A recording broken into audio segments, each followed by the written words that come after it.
England versus New Zealand first semifinal. लगातार तीसरी बार ICC tournament के फाइनल में पहुंचा न्यूजीलैंड। इंग्लैंड को 5 विकेट से हराया।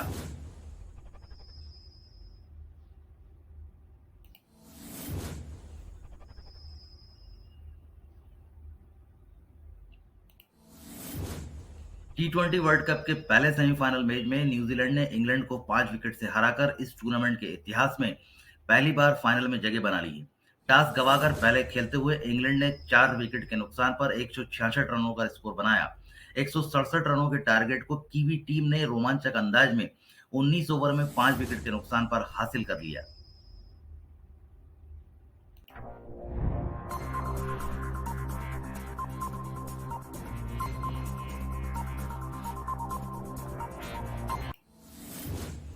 प्रियंका की मौजूदगी में राजस्थान पर मंथन। अजय माकन बोले, मंत्रिमंडल विस्तार कभी भी हो सकता है। पायलट समर्थकों की वापसी के संकेत।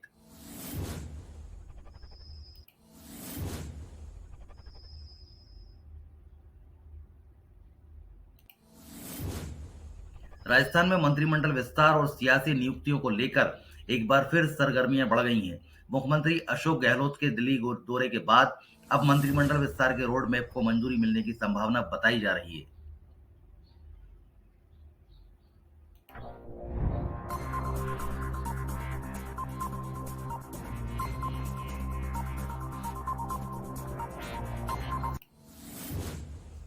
गवर्नमेंट सिक्योरिटीज में निवेश होगा आसान। मोदी 12 नवंबर को RBI retail direct scheme launch करेंगे। इन्वेस्टर्स को मार्केट का ऑनलाइन एक्सेस मिलेगा।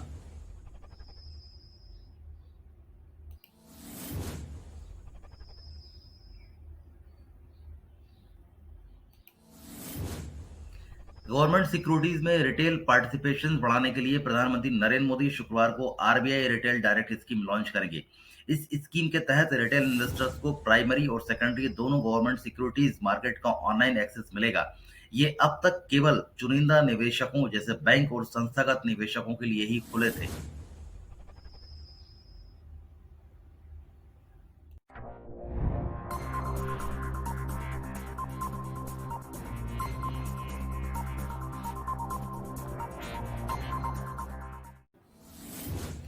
Chitrakoot gangrape case. पूर्व मंत्री गायत्री प्रजापति समेत 3 दोषी करार।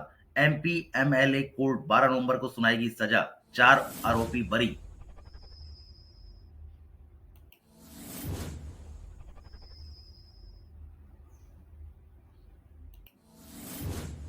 उत्तर प्रदेश में अखिलेश यादव की समाजवादी सरकार में कैबिनेट मंत्री रहे गायत्री प्रसाद प्रजापति के खिलाफ चित्रकूट गैंगरेप मामले में बुधवार को फैसला आ गया। एमपी एमएलए कोर्ट के विशेष न्यायाधीश पवन कुमार राय ने प्रजापति समेत 3 अभियुक्तों को दोषी करार दिया। 12 नवंबर को सजा सुनाई जाएगी।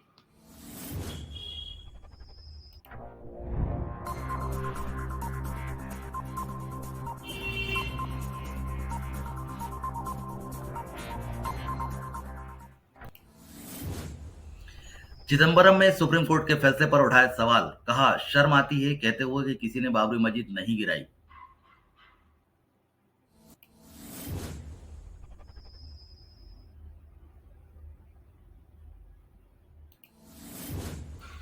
कांग्रेस के वरिष्ठ नेता पी चिदंबरम ने बाबरी मस्जिद को लेकर सुप्रीम कोर्ट के फैसले पर सवाल उठाया है। उन्होंने कहा कि जैसे किसी ने जेसिका लाल की हत्या नहीं की, वैसे ही किसी ने बाबरी मस्जिद नहीं गिराई। उन्होंने कहा, 6 दिसंबर 1992 को जो कुछ हुआ वे बहुत गलत था।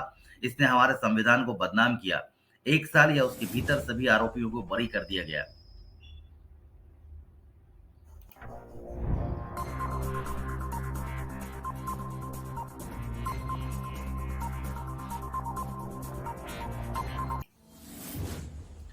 ग्लोबल वार्मिंग कम करने की पहल। फोर्ड, वॉल्वो और मर्सिडीज समेत दुनिया की 6 बड़ी कंपनियों का ऐलान। 2040 से पेट्रोल डीजल वाली गाड़ियां नहीं बनाएंगे।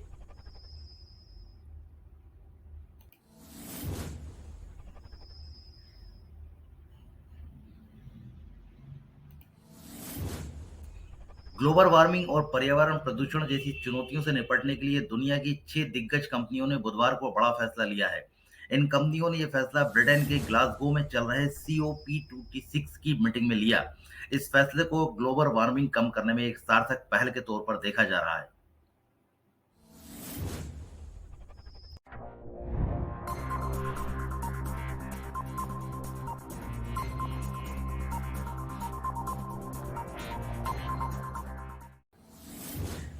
सेफ होगी टू व्हीलर राइडिंग। एक्सीडेंट होने पर 1 सेकंड में खुल जाएगा एयरबैग। बाइक और स्कूटर पर इसका क्रैश टेस्ट भी हुआ।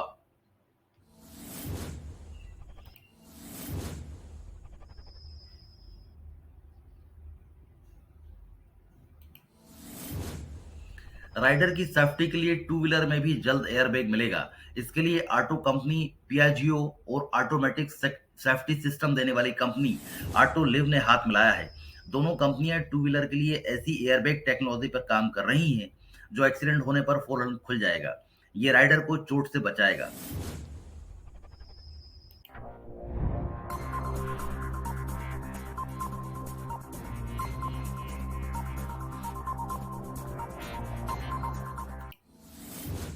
सात देशों के एनएसए की मोदी से मुलाकात। अफगानिस्तान संकट पर दिखाई एकजुटता। डोभाल बोले, पड़ोसी देशों पर अफगान संकट का ज्यादा असर।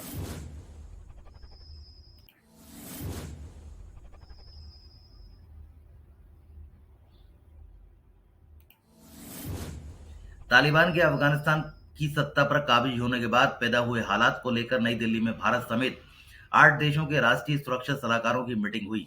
मीटिंग में सभी देशों ने अफगानिस्तान के मौजूदा हालात पर चिंता जताई और कहा कि वहां से आतंक और ड्रग्स की तस्करी को रोका जाना चाहिए।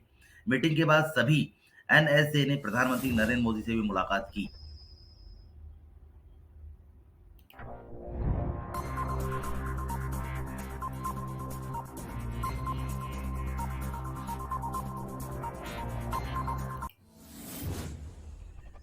छठ पर्व के चौथे दिन उगते सूरज को अर्घ।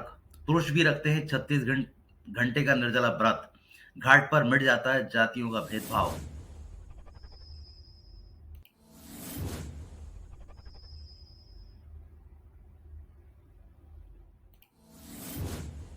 आस्था के महापर्व छठ का आज चौथा दिन है। उगते सूरज को अर्घ देकर छठ पर्व संपन्न हुआ।